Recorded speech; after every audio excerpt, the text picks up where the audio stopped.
All righty, well, good morning.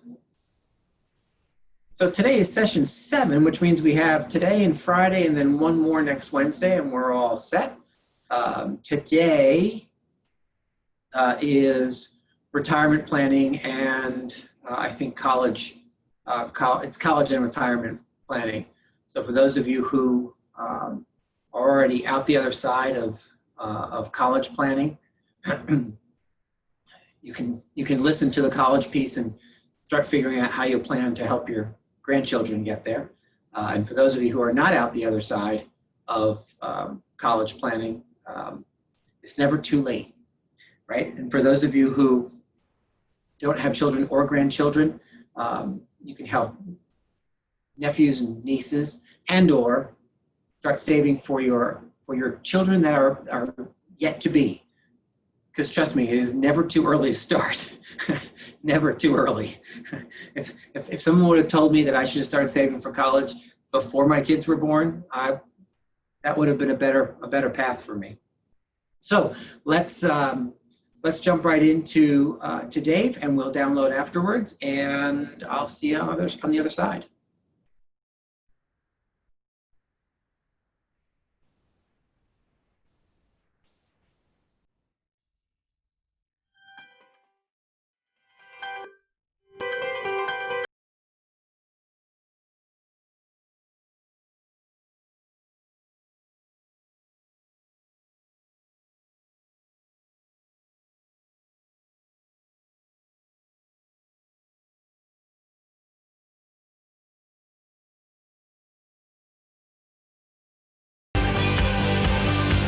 Please welcome Dave Ramsey.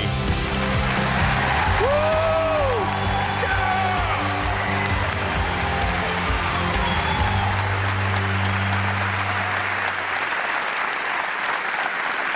Thank you. Thank you. The great motivator Earl Nightingale used to tell the story of a preacher walking along a country lane.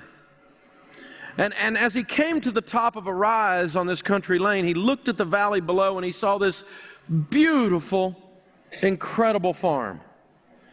He was walking on towards the farm, and the closer he got, the more immaculate he realized this farm was. All of the rows of corn were perfect. There was not a weed in the field. The fence rows were clean, the fences were mended, everything was as it should be. And as he approached, he began to see the farmhouse unfold before him. And of course, the lady's garden was the same as the gentleman's field. It was in perfect condition. All the fruits and the vegetables were just hanging on the vines out in the field. The corn was just hanging there. It was an amazing sight. Everything seemed to be in place. It looked like a Norman Rockwell painting. And as the preacher is walking along in the lane in front of this farm, here comes the farmer out to the end of the row. He'd been working there in his corn. Acres and acres and acres of this stuff. The old farmer's, of course, dirty and dusty, and he's been working and tending his field. And the preacher stops and says, "How are you, farmer?" And he says, "Fine, preacher. Thank you for stopping by today." And the preacher backs up and says, "Farmer, the Lord has blessed you with a beautiful farm." And the farmer says, "Yes, sir, he has. And I tell him thank you for that every morning. But you should have seen it when he had it all to himself." I've told you this a couple of times. I love that St. Ambrose quote that says, "Pray like it all depends on God and work like it all depends on you." We live in a cause and effect world. We live in a sowing and reaping world. We play our part in this process. The diligent prosper, the Bible says. There is a process we engage in. And so when we get to things like investing, it's not as simple as saying, "Hey, I need to know the mathematics of investing. I need to understand the laws of IRAs and 401ks. You do need to do those things. If you're going to be a farmer, you need to know what seed to plant. You need to know what fertilizer to use. You need to be an expert at your craft in order to get the yield, in order to get the crop to come in. And you and I are the same. We've got to learn enough about these things in order to prosper. We've got to play our part. And yet we know the blessings come from the Lord. We know the source of it. So we get to play this part between works and faith, and how the two are interspersed in our lives when we have a balanced, proper life as a Christ follower. We're in there playing our part and doing our thing. This is the lesson where we discuss retirement and college planning. This is the lesson where we dream. To start with, we just kind of got our little bases built. We just got back away from the edge of the cliff, and then we cleaned up the mess that we had made. And then we started laying a solid foundation to build a house on. And now I'm going to show you where this is going to take us. We've been talking about living like no one else, so that later we can live like no one else. This is the lesson where we show you how to get to live like no one else in a biblical manner. So this is the part where we dream, and you've got to see that light at the end of the tunnel. But if you don't do this work back here, that light at the end of the tunnel is just an oncoming train. You've got to get the mess cleaned up and lay the foundation. We don't start talking about picking out the roof color until we do the framing and until we've laid the foundation. All right, let's look at the great American dream for a minute. Let's take a 30-year-old couple making an average household income. Now, the average household income, according to the Census Bureau right now, is between $48,000 and $50,000 a year. If that couple making $48,000 a year were to save 15% of their household income, that is $7,200 a year, $600 a month. Now, if they were to save $600 a month in a 401k that doesn't match, in some good growth stock mutual funds making 12% growth, at age 70, this 30-year-old couple would have $7 million. Say wow! I mean, what if I'm half wrong? So the big deal here is do something. Plug in. And you got to understand that this example is of a loser. This is a loser. What? Well, they started out at age 30 at an average household income, and for 40 years never got a raise. We saved 15% of $48,000 for 40 years. We never got a raise, because if you got a raise, you'd be saving more, right? Because we're saving 15% of our income at this stage. So this is a loser. You start at average and you never get a raise. It's okay to start at average, but never getting a raise is not okay. Somewhere in there, you ought to show up often enough and breathe near the boss to get a raise. Charlie's been here 15 years. Maybe we ought to give him a little bump. He's not leaving, so I guess we're going to have to give him a bump. You know, at least a little bit, right? Now let's take that same couple and let's say that they qualified for a Roth IRA, which right now, as of this shooting, you could put $5,000 each in. Now, $5,000 each is $10,000 a year. That's $830 a month invested at 12% from age 30 to age 70. Guess what that is? It's $9.8 million. $10 million. You know what you can do if you have $10 million? Anything you want. I mean, what if I'm half wrong? See, that's living like no one else so that later I can live and give like no one else. I mean, think about it. Let's just go crazy while we're at it. What if you did both? You had 17 million. That's just hard to imagine. It's hard to get that in your head. Well, let me tell you what happens. What happens is, long before then, you quit worrying about you. Long before then, you even quit worrying about your kids. It's pretty well okay. Long before then, you start realizing these dollars are tools in my hand that God has given me to help other people. And you start seeing this as a mission. You start seeing financial management as a missional experience. I got a buddy of mine that's worth about $20 million, and he sat down in church a while back, and he looked over, he and his wife, and there was a little lady sitting over here, and she's sniffling and crying a little bit before church started. Well, his wife slipped over and put her arm around her and said, "Honey, what's going on? Can I pray with you?" Yeah. I'm sorry to bother you guys. I just was praying here. And, well, what are you praying about? Well, my electricity. I'm behind on my bills. I'm a single mom, and my electricity is going to be cut off on Tuesday. And the wife motions to her husband. He comes over. She told him what was going on. He said, "Well, we'll pray for you." And they pray, and they took down her name and her address and everything so that they could follow up with her and make sure she was okay. And he went down Monday and paid the light bill for a year in advance. And she'll never know who did it.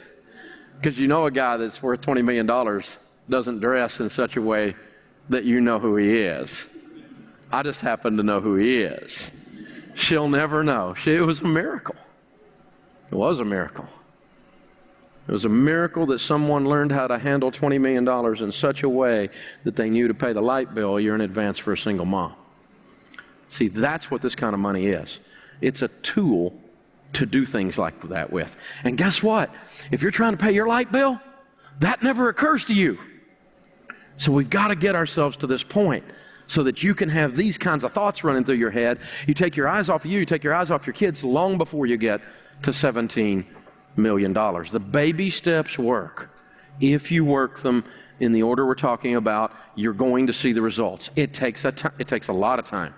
It takes a lot of hard work, but it works. The diligent prosper. The Bible says hope deferred makes the heart sick, but when desire comes, it is a tree of life. Now, how do we get to where we can save $600? Well, we've got to do the dumping debt lesson. We've got to get rid of the debt. How do we get to where we can save $600? Well, we've got to do the cash flow planning lesson where we're doing the budget together, which is the relating with money lesson. And we're on paper, on purpose. Every dollar has an assignment. Suddenly, you will start finding money that used to go to the bank and can now go to you because you've gotten control of your most powerful wealth-building tool, which is your income.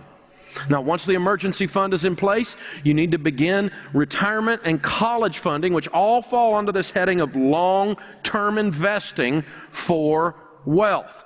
Now, let's walk back through the baby steps again. Baby step 1 is...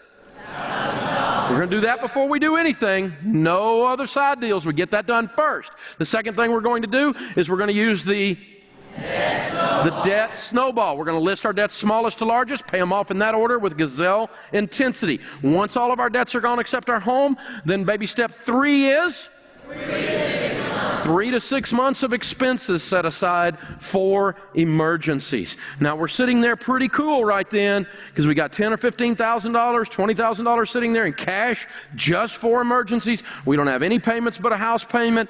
Now it's time to go on the offensive. Now it's time to go out here and plow the field and really start to bring some crops in. And that's where we are. Baby step 4. Baby step 4 is invest 15% of your household income into Roth IRAs and or pre-tax retirement plans. Now I didn't say 28%. Some of you have been in a hurry. I want to save all I can. I'm a big saver. Hold it down to 15 because I've got some other stuff to do with this money in a little while. We've still got to do college and we still got to get the house paid off. So I want to hold it to 15 for now. Later you can come back and max it out. But I didn't say 8% and, well, Dave, my company and all the, yeah. Listen, don't try to get out of this. What's the least I can do and still be wildly rich? You know what? Wrong question, you know? What? Wrong question. You're going to have to plow the field. You got to buckle the horses in and get out. It's got to be done. The more you save, the more you're going to have. This is how it works, right? So 15% is where we're going for right here. And here's the weird thing. At almost any income, if you save 15% over an extended period of time, you will retire with dignity, even if you don't get a raise. Take a $25,000 a year person, put the 15% number in there, and do that from age 30 to age 70. It's not millions and millions, but it's plenty to live on.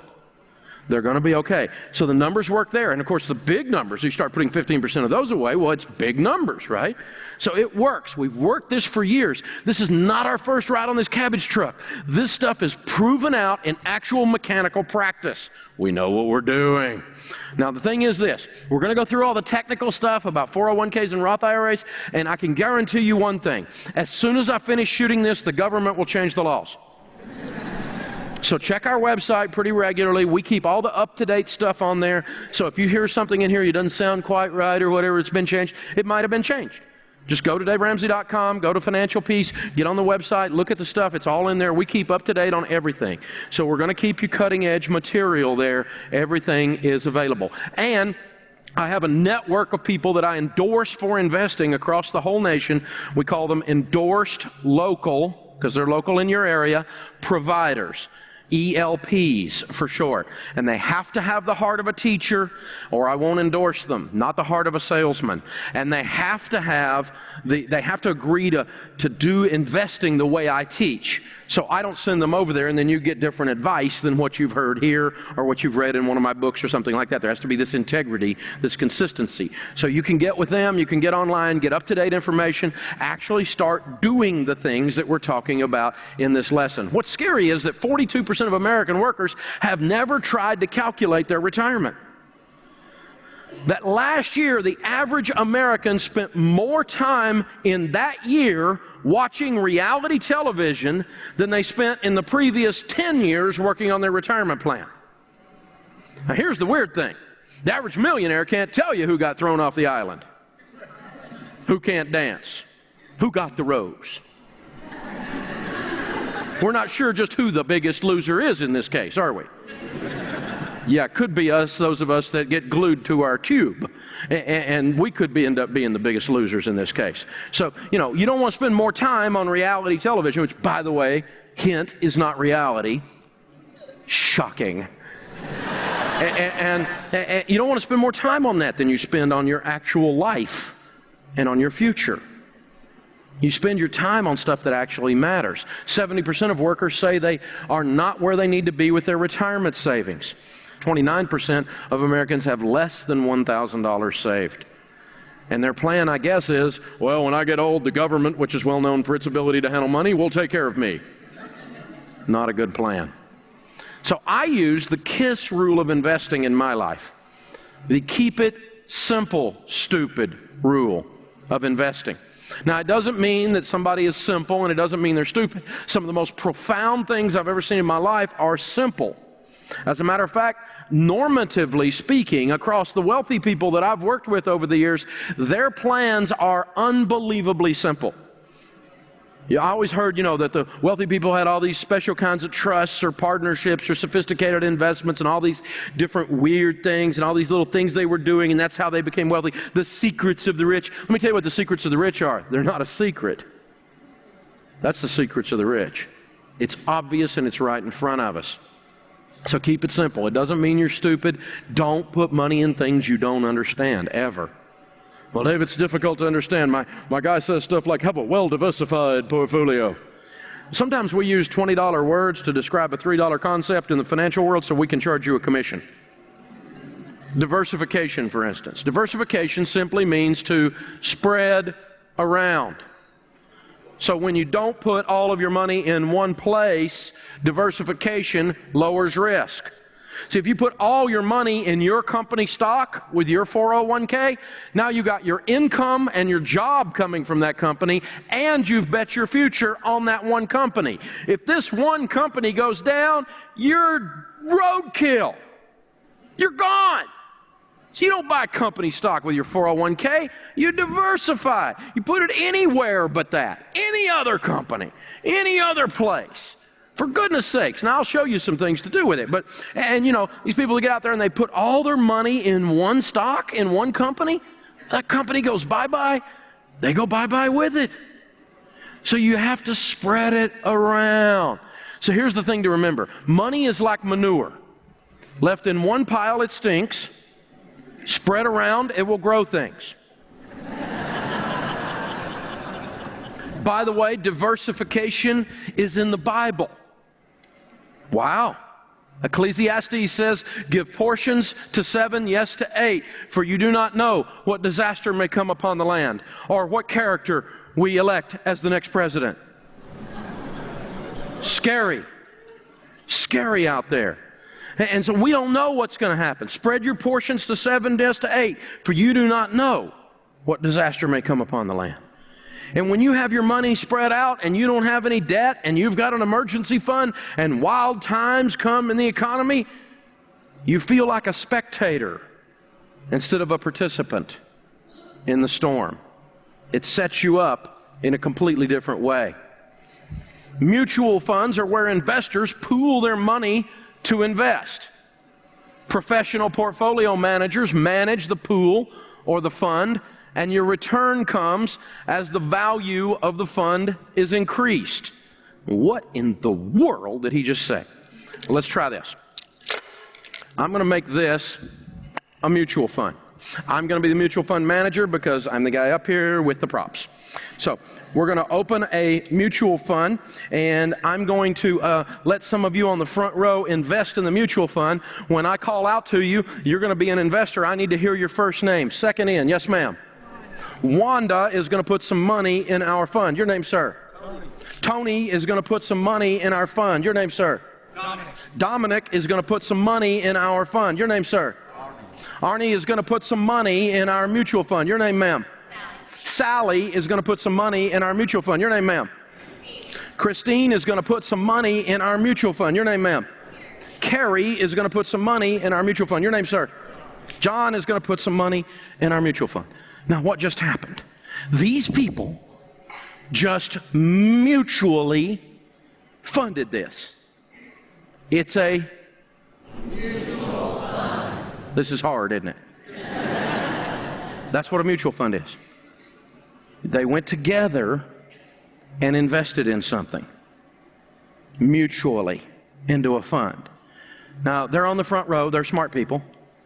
So they would never put money in a mutual fund unless they knew what the manager was doing with it, and unless they had looked at his track record, his character, his experience, how he had done over the last several years with this mutual fund. Now, and then what we buy with this money in this mutual fund, what the managers of the fund buy with it, tells us what kind of fund it is. If we were to buy bonds with this money, then we would call this a bond mutual fund.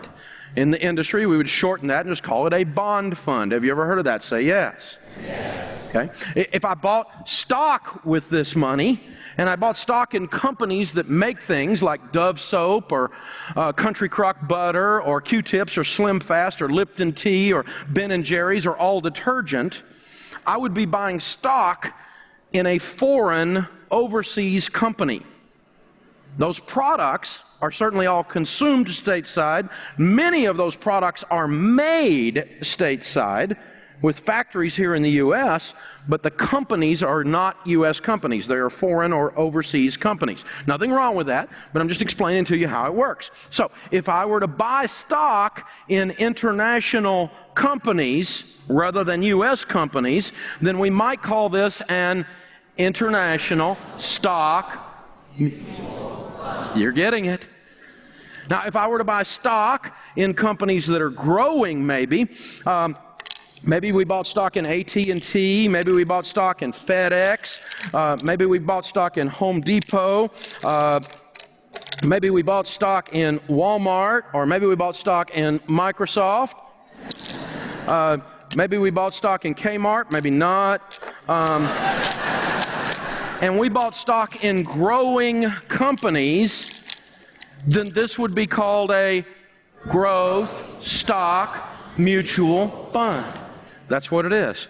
They mutually funded it. We bought a group of 90 to 200 different companies that are growing, and your return comes as the value of the fund is increased. Not a percentage rate return. It's not an interest rate. It's the Home Depot stock in here went up, and one of the other stocks went down, and three of the others went up, and as a group, the group went up. And so you put $1,000 in here for your kids' college, and now your portion of this pie is now worth $3,000 because the value of the pie went up over time. And that's what mutual funds are, and that's how they work. Now, mutual funds are long-term investments. They're long-term investments. You never put money in a mutual fund for a short term. And let me define long-term, at least 5 years. You're going to leave the money alone at least 5 years. You stand a really good chance of getting less out of there than you put in if you don't leave it alone at least 5 years, because they go up and down, don't they? Sometimes they're going way up and it's on the news, not so much, and they're going way down and it's always on the news. I mean, if it bleeds, it leads, right? We know it's going to be on the front page of the newspaper if it's crashing. You know, back in that 2008 debacle when everything went crazy and it's shooting down, I'm doing all this media and I'm standing on there. I'm the one guy, the crazy preacher on the corner going, don't cash out your stuff. Don't cash out your 401k. I know your 401k looks like a 201k. Remain calm. Because the only people that get hurt on a roller coaster are those that jump off. Ride the roller coaster out because it's over time. They're good long-term investments. Now, I personally invest my 401k and have invested my kids' college funds, and I've recommended for 20 years the same exact mix on how to do that. I've recommended you spread out your investments across 4 types. So inside your 401k, inside your Roth IRA, inside your kids' college, or just investing in general, we're going to diversify by being in 90 to 200 different stocks in the mutual fund, but then we're going to be in different kinds of mutual funds. So we diversified our diversification. We're going to put 25% in growth and income funds. We're going to put 25% in growth funds. We're going to put 25% in international funds. And we're going to put 25% in aggressive growth stock mutual funds, which is the wild child of the bunch. You know, the growth and income is the obedient, predictable child. The aggressive growth is all over the place. It's up. I had one of them that was up 110% one year. Back in the 90s with the tech bubble, anybody remember that? The next year I lost 56% on it. So it's right back where it started, basically.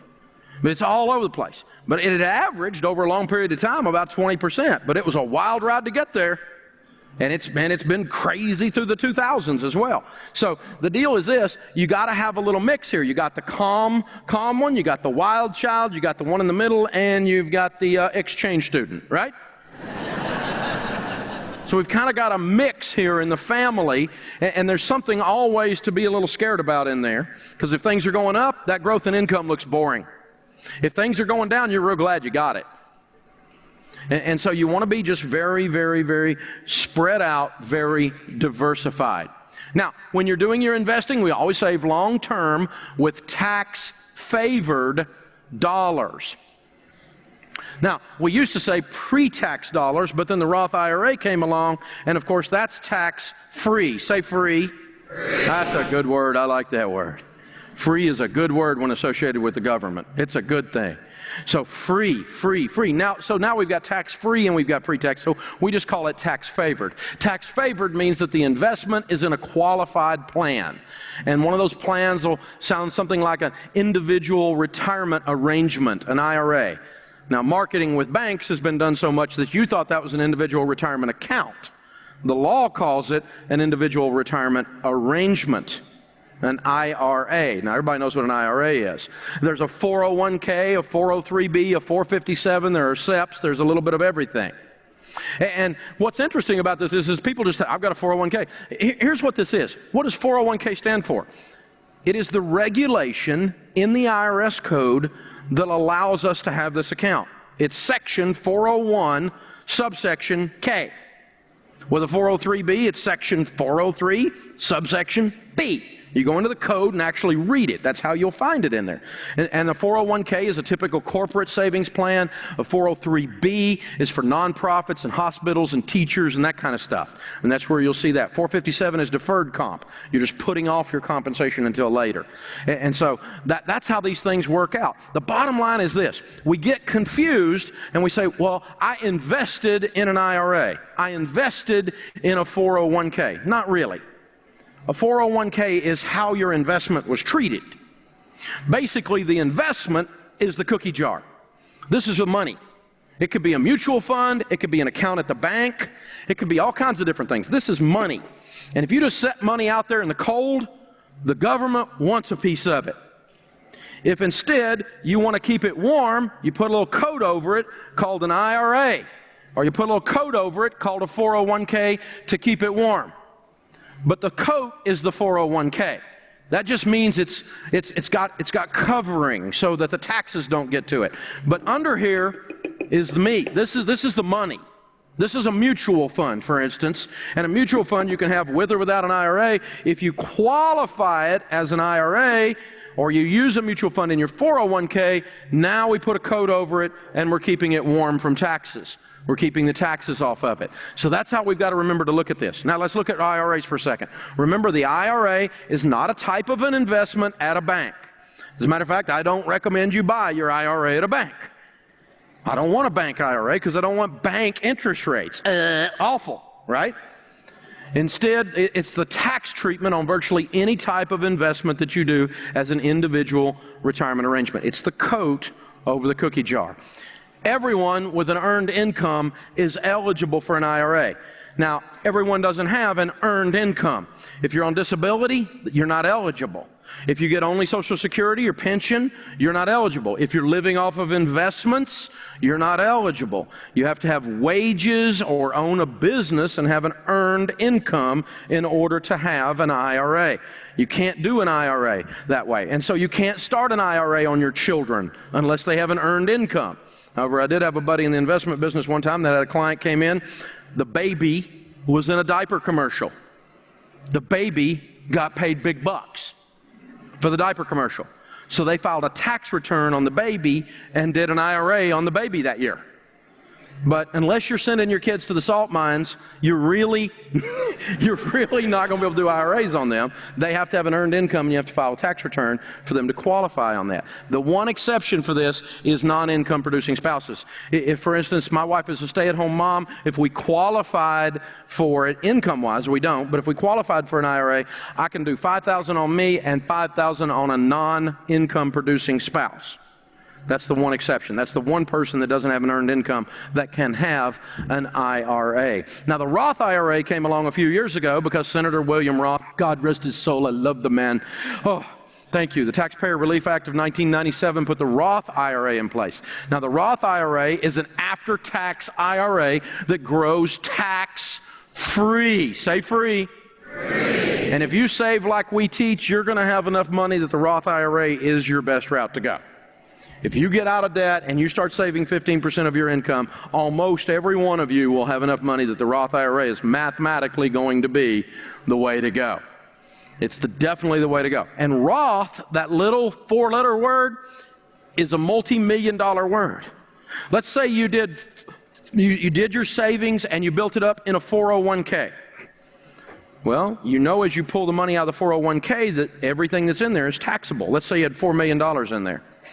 By the time you get that $4 million out, you're going to give at least $1 million of it to the government in taxes, aren't you? Say yes? Yes. But if it's $4 million in a Roth IRA, it's tax-free.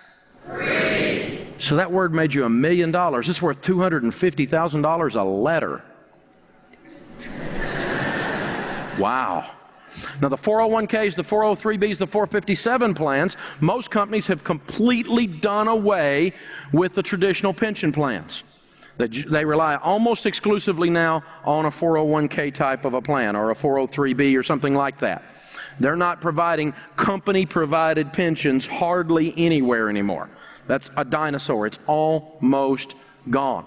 Now, the 401k is great, though. I love it because the upside of a 401k is you own it. See, if a company provides you a pension and the company goes broke, they lost your pension too. It's an asset of the company. The money's gone.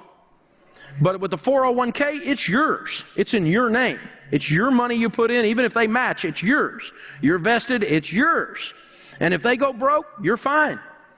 You're fine. I talked to a lady this week on my radio show that the company she was working for had gone broke and she wanted to know what to do with her 401k. That's a good question to ask. That's a good thing to know, that you got to keep your retirement even though you lost your job. Because that's awesome. That's the good side of the 401k. The bad side of the 401k is if you put in nothing, how much is going to be in there? Nothing. Yow.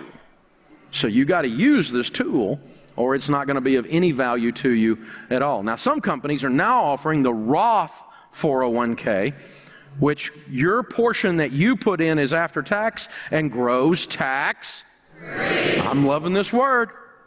Now the match, if your company matches, cannot be in Roth form.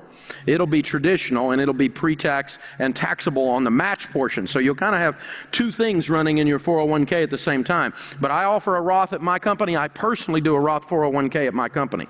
We have both traditional and Roth. All of our people do the Roth just about. I mean, it's very simple because it's going to grow tax-free. You just can't beat this. Now, you should be funding your plan whether your company matches or not. But the plans that have that company match provide great returns. Because here's what we're talking about. If you have $1,000 of income and you bring it home, by the time it gets home, it looks suspiciously like $700. Take home pay. But if you put the $1,000 in income pre-tax into your 401k, that $300 that would have gone to Congress is being used to grow you money. So in a sense, you're using the government's money to grow you some money by doing it pre-tax. So it's kind of a secret government formula to wealth, ha ha ha, right? But now this is really important. Think about this. Let's go back to our Great American Dream example. You remember that 30-year-old couple had a non-matching 401k, put in $600 a month, $7,200 a year. They did that from age 30 to age 70, had $7.4 million. Y'all remember that a while ago? Say yes? Yes. Here's what's interesting. 30 to 70 is 40 years. They put in $7,800 for 40 years. That's $288,000. They have $7.4 million in the account. $288,000 of it they put in. The rest of that is growth. That's amazing. What that tells me is every one of those little $288,000 is a rabbit. It's making other dollars. So every one of these I don't send to Washington and I can put up here in that 288 makes me a bunch of others. So it's very, very important to do tax-favored stuff, whether it's tax-free or pre-tax. Now, if you get ready to do a rollover because you leave your job, you always roll over all retirement plans from your old job when you leave to a new IRA. Move it to some good mutual funds and a good IRA, spread it across those 4 types we talk about. Always take it with you. And the reason is very simple. Back at the old company, you got problems interacting with them now because you don't work there. Hard to deal with HR, hard to get your options, hard to get your statements, and you only got 10 or 12 options to pick from anyway back there, right? Over here with my IRA, I got 8,000 mutual funds I can choose from. I got total control. I know what's going on. So increased options, increased flexibility, increased control. So always take it with you. And if you do a direct transfer, which is the only way to go, do not bring the money home, make it a direct transfer. If you do the direct transfer, what you're doing is you sit down with your mutual fund broker, your endorsed local provider or whoever, you fill out the forms to buy the mutual funds for your new IRA, and you fill out one more form called the direct transfer form. They send that form back to your old company. Your old company sends the money straight to the mutual fund, not to you. If they send it to you, they have to withhold 20% on it, and you're going to get taxed and hammered and all this other stuff. You want the direct transfer. So in a sense, what we're doing is we're going over here with the coat, and we're getting us another mutual fund, and we're going, come here, right? And then we get it back warm again. So that direct transfer costs you no taxes, there's no withholding, no problems, no issues. You just moved it to something that's within your control and giving you many, many more options, which is definitely the way to go. When it comes to retirement plans, never borrow on your retirement plan. How many of you know that you're allowed to borrow on a 401k at most places? Raise your hand. Never ever, under any circumstances, ever borrow on your 401k. Was he unclear? I hope not. Never borrow on your 401k. Major problems are created. One little problem is that people say, well, you know, I borrowed on my 401k because I got credit card interest over here of 18%, and I can borrow there at 5%, and I'm paying myself back the interest. Well, that's really cool, except for the fact that you unplugged a mutual fund that might have been paying you 12 or 15% that year in order to pay yourself 5. Something wrong there. And you paid yourself 5. I'm confused as to how that worked out for you. This is something to think through. The biggest problem, though, with this is when you leave your company, you will be hit with a call on that loan. You have 60 days to pay that loan back. And if you don't pay it back within 60 days, they're going to hit you with a 10% penalty, the IRS is, plus your tax rate. So you're going to be hit with about a 40% hit. So if you got a $10,000 loan over there, they're going to hit you with about $4,000 when you leave your company. And you will leave your company. You will. When you get a better job, when they lay you off, or when you die. Now, when they lay you off and when you die are not times that you need to be having an extra big tax bill due to penalties. You set yourself up to make bad times worse by using the wrong kinds of vehicles when you borrow on your 401k. So if you got a 401k loan, don't freak out. Just put it in your debt snowball, get it paid off. Never do that again. Now, I'm going to go borrow on my 401k and pay off all my debts.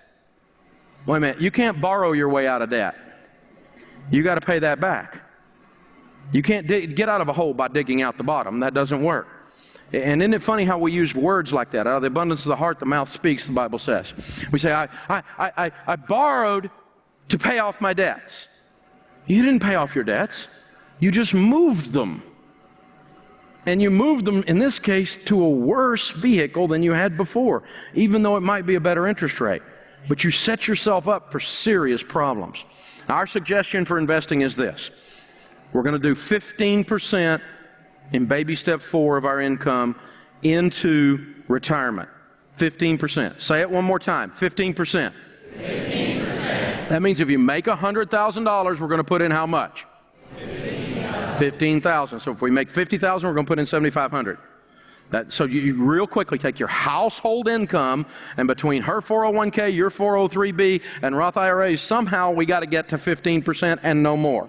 So here's your order of attack. The first thing you do is, if you have a match, you fund up through the match. How many of you have a match at your work? A bunch of you, okay? The match might be 3%, it might be 5%, it might be 6%, but very seldom is it 15% of your household income. So you take the match that you can get. Let's say we're dealing with that $100,000 couple and they had a 3% match on both of them. So they could put $3,000 in there and get a 100% match on it, right? So we're going to do the first 3% in the match. Then the next step is, above the match, do the Roth IRAs if you qualify. Now, if you're married, filing jointly, you can do 2 of those. That's $10,000. Now, we got 3% going with the match. We're going to do 2 Roths. That's 10,000. Is that 13,000? Are you with me? Say yes. Yes. Okay. We're still only at 13%, though. So we've done 2 Roths and we've done the match. Now, the last step then is you complete your 15% by going back to your 401k or other company plans that are available to you and go ahead and round it out. And so we got to put another 2% into the 401k. So translation, 3 with a match and 2 without. We're putting 5% in the 401k, and we're doing a couple of Roths, and that got us to 15% with this example couple that I'm walking through. So that's how you walk through it. You take the match is best, the tax-free growth is next best, the non-matching pre-tax is next best. And you walk right down that list and fill out to your 15%. Not 17, not 28, just to 15%. Now, when it comes to college saving and college investing, I can't think of anyone better to talk to you about this than someone that has spoken to hundreds of thousands of high school students and college students all across America. Really got her finger on the pulse of what's going on out there on the college campuses right now. My daughter, Rachel Cruz. Thank you.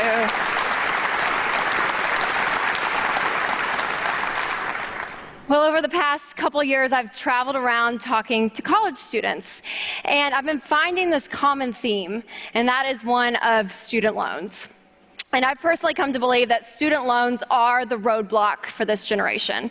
Just last month, I was up north talking to a private school with a couple of thousand college students, and at the end, this guy came up to me, and he was telling me that he was graduating in May, and he had taken out loans for the entire 4 years. So he was going to graduate college with $90,000 in student loan debt. And then he tells me that he's engaged and they're getting married in June, and his fiance took out all loans to go to college. So she has $90,000 in student loan debt. And my heart just sank because I thought, you are 21 years old. you're going to be newly married, and you guys are going to be $180,000 in debt. And then he proceeds to tell me that he found this mission organization down in South America, and they had this dream of going down there. But after running the numbers, as you probably all know, they're not able to go. They're not able to do that because of their student loan payments. And I just thought, that's so heartbreaking that, again, you are 21 years old. You have your entire life ahead of you. But yet you can't do what you want to do, your dream job, what God is calling you to do because of your student loan payments.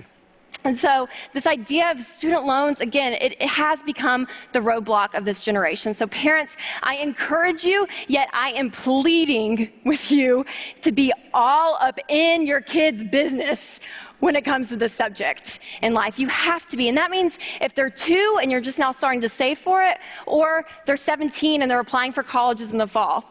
No matter where they are on that spectrum, you have got to hold their hand and walk them through this process. So this brings us to baby step 5, which is to save for your children's college using tax-favored plans. And yes, this is baby step 5, not baby step 4. Baby step 4 is 15% of your income into retirement. So you do that first, because retirement is going to happen whether you like it or not. College may or may not happen. And so you're not a bad parent for doing that first. Do that. That's okay. That's what we recommend. And then after 15%, then save for your kids' college. I watched my parents really get their act together financially. And so we were able to go to college, to a state school, in 4 years with a plan to graduate debt-free. And Dad, in fact, told us that if we didn't graduate in 4 years, anything beyond that, we had to pay for. And I can remember sitting at freshman orientation and the little orientation leaders on stage, talking about all the opportunities this school has for you. And Dad's sitting here, Mom's sitting here. And he said, 53% of students who start at this school will graduate, but only 20% do it in 4 years. And so Dad reached over and wrote on my orientation packet, "So have a plan," and underlined it like 6 times. So I was very aware of that. So I did graduate in 4 years, debt-free. And that was such a blessing, but sadly that is not the reality today, because the reality today is that 2 out of 3 college students are taking out loans to go to school. And the average college student is graduating with $27,000 in debt. So here are some ways that you as parents can help avoid that for your children. The first is to save in an educational savings account, an ESA, or an education IRA. And this is great because you can contribute $2,000 per year per child, and this grows tax-free. So do the math with me. That means if you start when your child is born to when they're 18, you have put a total of $36,000 in. And at 12% growth, that ESA will be worth $126,000 tax-free. Now, above that, if you want to save more or you don't meet the income limits for the ESA, you can use a certain type of 529 plan. Now, the only type of 529 plan that we recommend is one that leaves you in control of the plan at all times. Never buy a 529 plan that freezes your options, or one that automatically changes your investments based on the age of the child. Because sometimes, a computer will do this and they will see your child is 6, so they'll put your money in more aggressive funds, or your child is 16 and they'll put in less aggressive funds. But you don't want a computer deciding that, you want to decide that. Now, there are 3 nevers for college saving. First, never save for college using insurance. Okay, always keep your insurance and your investments separate. Second, never save for college using savings bonds. Savings bonds have a rate of return as low as 3%. And tuition inflation rate is around 7%, so it's not even close. We all got that. Okay, lastly, never save for college using prepaid tuition. Because with this, your money is in the state's hands. And the states are in not great financial shape right now, so you don't want your money there. And that limits you for only staying in state. So don't use prepaid tuition. So again, never use insurance, savings bonds, or prepaid tuition. Okay, Rachel, this is all great, wonderful, but I have a 17-year-old going to school in the fall. What do I do? Well, here are some great debt-free options to allow your student to go to school and still be debt-free. This first piece of advice is honestly the best, and this is to pick an in-state school or a community college. I want to rip my hair out when I am talking to college students, and literally I have a conversation like this almost on every campus. Well, Rachel, I really wanted to be different than all my friends, so I decided to come to this state school instead of the state school in my state. I'm like, you want to step over a state line, pay 3 times as much to be different? Yeah, that's what I was thinking. Oh, awesome. Okay, well, we have some other issues here. Let's keep working through this. Because that happens all the time. You step over a state line and pay 3 times as much. It makes no sense. No sense at all. So don't do that. Stay in state. Take the advantage of in-state tuition. Us Ramsey kids all went to an in-state public school. They're not evil. They're great. So in-state schools are great. And when I'm talking to high school seniors and I say, okay, you guys, if you're wanting to go to college, which you should, education is great, but your parents can't help you and you're the one that's in charge of it, then go to a community college your first year or 2. Get your prereqs out of the way and do that. And if you want to go graduate from a big state school, just go to a community college near that state school and your credits will transfer. They work together a lot, so it's possible. So community colleges are so inexpensive, so do that. Take advantage of that for your first year or 2. Next is to compare your on versus off-campus living expenses. A lot of people assume, living in the dorm is the cheapest way, or having a meal plan is so expensive, don't ever do that. Well, it's really going to depend the city you're going to school in. You need to look at your options in your particular situation. And we actually have a great calculator online that can help you with that. Next, aim for scholarships with SAT and ACT tutoring. We did this as Ramsey kids. We all had ACT tutoring. I remember going every week for 6 weeks before I took the ACT. And it helps. Tutoring helps. Take that advantage and do that. And take the test multiple times, because the more your scores go up, the more scholarships you can have. And scholarships equal free money. We love that, don't we? Yes. So look at those tests. Take advantage of those tests.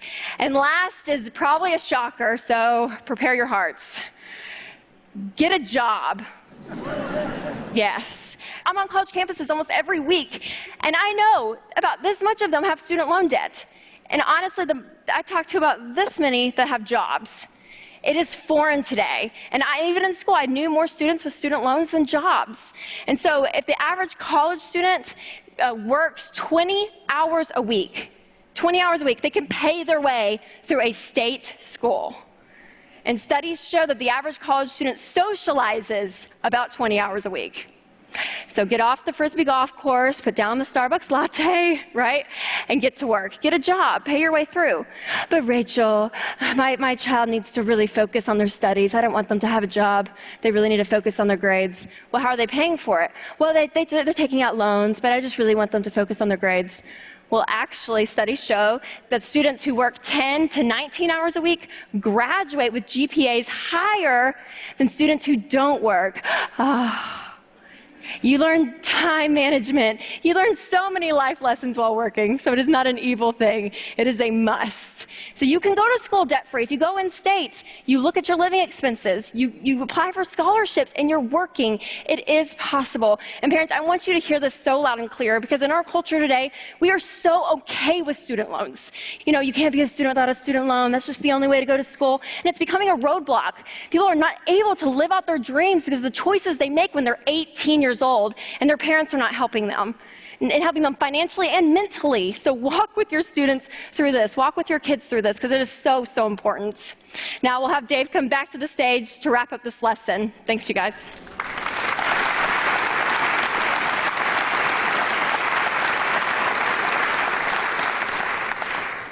Well, this is an important topic, this whole college thing.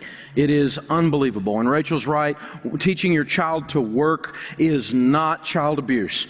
It actually makes them more employable when they come out. So education is valuable. Your degree is worthless. People think because they get a degree that it's magic fairy dust and it's going to make their life successful. Nope. Knowledge and perseverance and integrity and character and going and getting even more knowledge makes you successful. That's how things work out there. And let me just tell you what's more useless than your degree? Your pedigree. You know how much I care where you went to school? Not at all. I have never gone into a doctor's office in my life and said, wait a minute, doc, before you touch me, I want to see where you went. Never one time have I done that. Never one time have I gone into a CPA's office and I said, now where'd you get your accounting degree? I have never asked them that. I've never asked an investment broker where he studied finance, unless it was in conversation after I got to know him. So let me just tell you, very few people care where you went to school. Now, I'm not against an elite education. I'm not against a private education. I'm certainly not against a Christian education. I'm against the debt associated with it and the lack of thought that goes into the planning of your educational process. Now, as we wrap up this whole retirement and college planning thing, I'm always reminded of the time, one of my things is I do best practices, which means I find people who are doing something I'd like to do someday. And I interview them and learn how they're doing it. If they're skinnier than me, I want to know how they did that. You know, if they're better parents than me, I want to know how they did that. If they got a great marriage, I want to know how they did that. If they've become wealthy and they're a strong Christian, a strong Christ follower, I want to know what their life looks like. And I met a man who's become a friend, is 72 years old. He's a billionaire, actually a multi-billionaire. A billion is a lot. That's 1,000 million. This guy's a Christ follower. He's an unbelievable giver, unbelievable family, really a great guy. Not a perfect person, but a great, great guy. And so I'm asking him, I'm sitting down, I said, listen, I want to be you when I grow up. So what do I do? And he said, well, he gave me a couple pointers, always be a giver, gave me some good pointers. And he said, and there's this book I read. You got to read this book, Dave. I love books. I'm a book junkie. So what's the book? Tell me. He said, well, this book is so good. He said, I read it all the way up. As soon as I started having kids, I read it to my kids. And he said, Dave, as soon as my kids started having kids, I read it to my grandkids. He said, I got my first great-grandbabies. I'm reading it to my grandbabies. And I'm going, oh, it's the Bible. You know, he's going to give me a Bible speech. I said, the Bible, right? And he goes, no. And I went, oh, what's the book? Because I'll read the Bible, but I mean, what's the book? If this billionaire is telling me this is a book to read on how to be him when I grow up, what's the book? And he said, Dave, have you ever read The Tortoise and the Hare? And I'm like, that's what you got for me. All that build up, and you give me the Aesop's Fable, really? He goes, no, Dave. He said, this is an important book because we live in a culture full of hares. They run here and there. They can't keep their eye on anything. They can't focus. They never finish the game. They never finish the job. They can't even watch a TV show all the way through. Guilty. And he said, therefore, the tortoise is so unusual that the tortoise will win. And he said, with investing, you just ignore all the ambient noise. You just keep your eye on the ball and you just keep walking. People will think you're strange. They'll call you names. They won't understand. They'll say, he's kind of ugly, look at him. But you just keep walking. You're going to get prettier, believe me. And he said, the weird thing is, every time I read this book, he said, the tortoise wins. I went, yeah, I bet. He said, you're really not getting this, are you? And I said, no. And he said, when you get home, you get the book. And he said, you read it 2 or 3 times, and one of these days it'll come to you. And I did. And I read it. It took me about 3 times, and it hit me one day. The tortoise wins. I need to be a tortoise. The diligent prosper. The mind of man plans his ways, but the Lord directs his steps. The diligent prosper. You know what diligence is? Diligence is excellence over time. Excellence every day over time. That's the tortoise. When Paul talks about run the race in the Bible, you look that word up, race, it's a marathon, it's not a sprint. It's a long race. The tortoise wins every time I read the book. So 15% of your income going into retirement isn't for 1 month or 1 year. It's for the rest of your life. And it will build a pile of wealth to enable you to not only have lived like no one else, but now you're going to get to live and to get to give like no one else. And you have to take your eyes off of all the distractions because the media is out there every day telling you how bad it is, aren't they? They're telling you how if you don't elect this guy or this gal or you don't put this person in or the world's going to come to an end and taxes and all, well, throw a brick through your television. My friend Zig Ziglar says he gets up every morning, reads the newspaper and reads the Bible so he can tell what both sides are doing. The Bible does not say that fear is a fruit of the Spirit. Fear is not a fruit of the Spirit. It tells us to be courageous, and having done all we know how to do, to stand. And so be the tortoise. Be steady. That's biblical living in your finances. It'll change everything. Now, whatever you do, go back and look at the Complete Guide to Money book that's in your kit, and it's got a chapter in there on mutual funds and on investments. You can get into the details of how that stuff works a little bit more. You can get everything online. You can do all this stuff, but commit to learning how to plant your crops, how to fertilize your crops, and how to harvest your crops. And be like that farmer where you're saying, yes, I am thankful for the Lord's blessings, but you should have seen this field when he had it all to himself.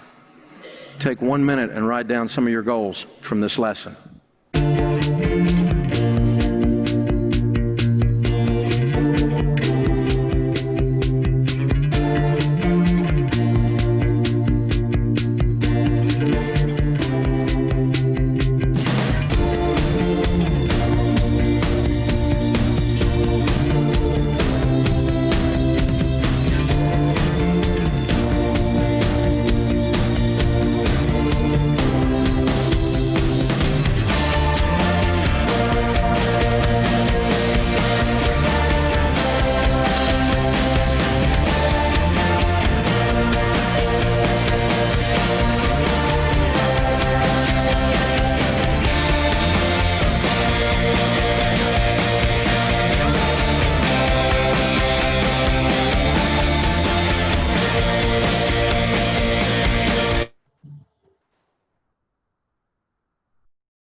All righty.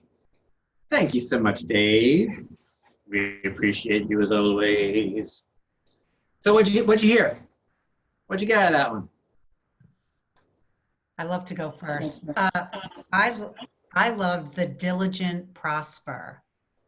That was it. I just needed 3 words. That was your pearl for the day, huh? That's it.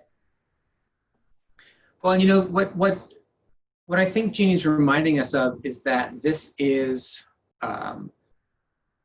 not an event, right? It's a long-term process, and diligence about this process.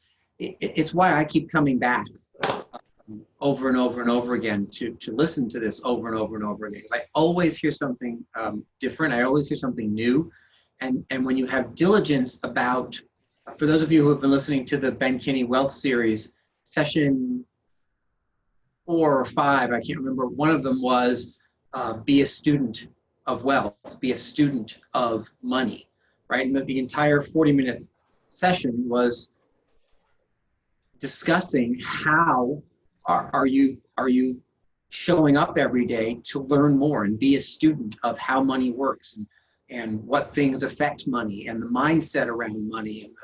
And I thought it was one of the better sessions that he did. Because diligence around money isn't like you just learn it once and say, okay, I'm set, I'm good. Right? And you keep coming back and you keep learning. I heard something the other day in one of the Ben sessions that I thought, oh my goodness, I can't believe I didn't think of that. I have to go and make a change right now. What else did you hear? Rick? Yes. Yeah, so I like that he said something like your degree doesn't matter, your pedigree matters. And I thought that was very powerful. You know, it's more about your determination and your willingness to want what you want.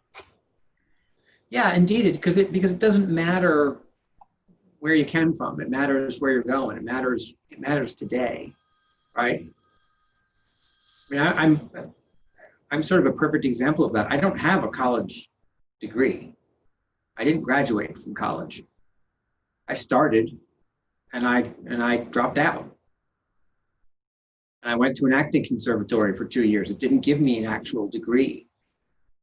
I don't think I did badly, right? But I don't have a degree to show for it.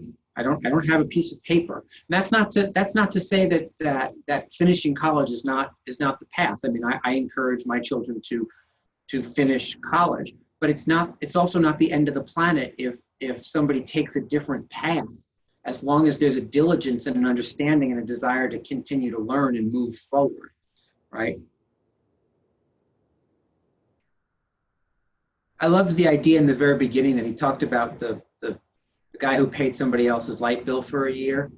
And there was a tidbit at the end of that, that if you're so focused on making sure your own light bill is paid, it doesn't even occur to you to go out and help somebody else. And I thought that was an interesting and powerful way that he said that.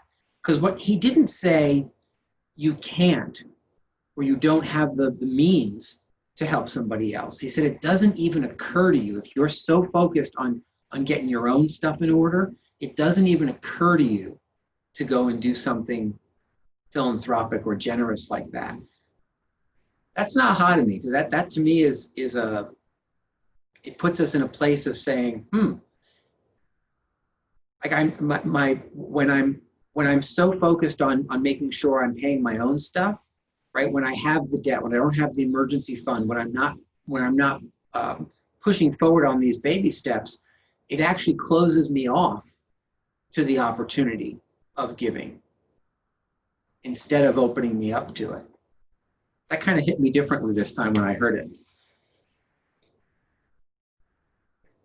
What else did you hear? Anything else?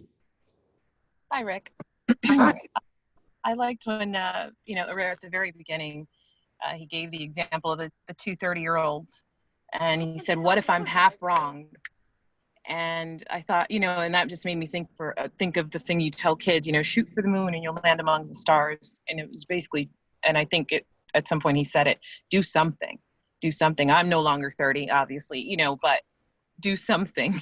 Life isn't over yet. So it was really great because, again, in that example, like he said, if they hadn't gotten a raise, had never saved any more than that, that they were at $7 million. And so I think and they were at average salaries, and the majority of us are not. So I just thought that was actually pretty encouraging. Yeah, thank you for bringing that up, Faye, because it's a really great point. Right? I mean, there's got to be encouragement in all of it. You've got to find a path that makes sense for you, because it is never too late to begin. Because even if, the way I look at it is, even if the math isn't on your side because you're starting all of this stuff and you're not 19, you're not 20, you're not 30, right? Even if the math isn't on your side to have some of that exponential growth towards the end, what if it wasn't about you? What if you started this whole process and at some point it became about the legacy you leave? It became about your children. What if the last 10 years or the last 20 years, that exponential growth that has those huge numbers show up? What if it wasn't about you and your life anymore? What if it was about who comes next? What if it was about your grandchildren, right? What if all of this was not only about how we can take care of ourselves, but how we can change our family tree, like in a massively impressive way. And so all of a sudden then it kind of doesn't matter. It doesn't matter how old you are when you start this, right? Do you need the funds to retire? Yes, absolutely. However, do you need all of the funds? Is the long-term stuff, are you okay with the long-term stuff being about not you, right? That's kind of the way I look at it. And, I mean, I just turned 50 and I think to myself, you know what? I intend to live to at least 100. So I look at that as I still have those 30 or 40 years to push that, right? And even if it's only 20, right? What can I accomplish in 20 years that would allow me a different retirement than if I do nothing today? Yeah, thanks, Faye, because that's an important concept.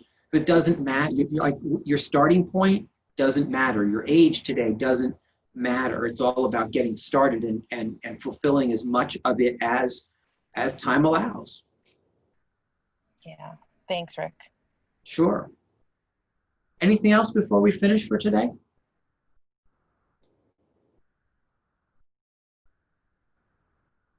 So I have one last one that I'll share with you. If anybody has investments in those things he was talking about, like the mutual funds and the stock funds and the whatever funds, and you're happy with your person, could you please reach out to me and let me know who I should talk to? Because I will, again, transparently, I will tell you that I made a decision 10 years ago that that every extra dime that I had was going to be diverted into real estate, and I've held true on that. Except the older I get and the wiser I hope I'm getting, I feel like I'm leaving something out. I feel like I've not diversified enough to say I really should have these things kind of invested over here. I should have these IRAs. I should have these investments over here while I'm building the real estate thing, and some of the real estate things can fund some of that, and vice versa. And I don't have that right now. I have, and I don't know a lot about it. So I would love if anyone could share that with me. Go ahead, Donna. So I'll be happy. I've been with the same money managers for over 25 years, and I adore them, and they protect me and my investments. I'll share that with you. But what I wanted to share was in the Dave Ramsey talking about investments. I loved how simply he broke down what those instruments actually are. Because often you do sit with financial people and they make it overcomplicated. They don't break it down that simply. So you kind of get lost into, I'm not really sure where my money is going. But when he said, it's a group of people that are all investing in stocks that are growing. That's a growth stock. I mean, it really is that simple. I love that portion of this talk. Yeah, I agree with that, and thank you for sharing your person. If it's someone you've been with for 25 years, that already is a ringing endorsement right there. So, and the idea of keeping it as simple as possible, right? I mean, what did he say? The wealthiest people he knows have a simple plan and just follow a simple plan. Don't overcomplicate it, but have a plan, right? Awesome. Guys, as always, it's my pleasure to spend time with you. If you're dialing back in at 1 o'clock for our All Agent Mastermind, I will see you then. And if not, we do have a 4:30 call today, so we'll see you at one of those two things. Have a good rest of your afternoon. We'll see you soon.